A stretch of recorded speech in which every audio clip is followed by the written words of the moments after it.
नंगौ दुलाराय बर' फरायसा आफादनि जे मिशन रेस्किउ आरो रिस्ट'र जि मोनसे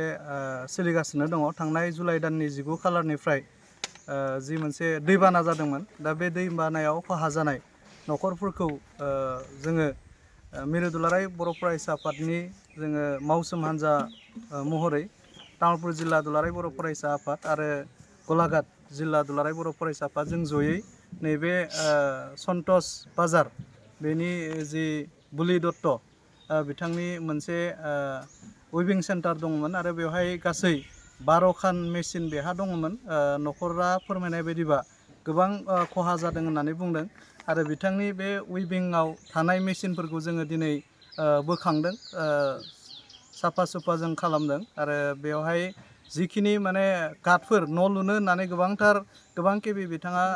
काटबो बेवहाय दोनथुमनाय दङमोन दा बे काटखौबो जोङो दिनै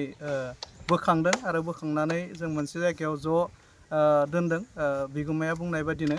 आरो बेबायदिनो जोङो नैबे जोबनायनि उनाव आरोबाव जों गुबुन न'खराव जोङो थांबावगोन आरो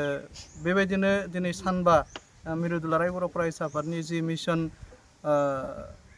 रेस्किउ आरो रिस्ट'र जि मिशन बेखौ जोङो हाजासे मावफुंनो थाखाय जोङो नाजागोन। एबसुनि बे मिशनखौ नेपालि कुटिनि रायजो राजाफ्रा माबायदि बरायदों? जोङो जायफोर न'खराव जोङो हाबबाय जिखिनि खामानिखौ जोंनि मावसोम हान्जाया मावदों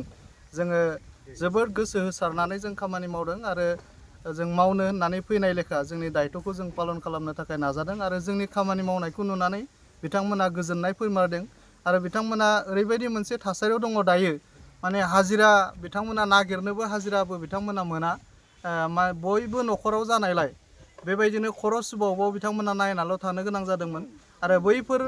माने खामानिफोरखौ जों मावनानै होनायनि थाखाय बिगुमा बिथांमोना जोबोद गोजोननाय फोरमायदों।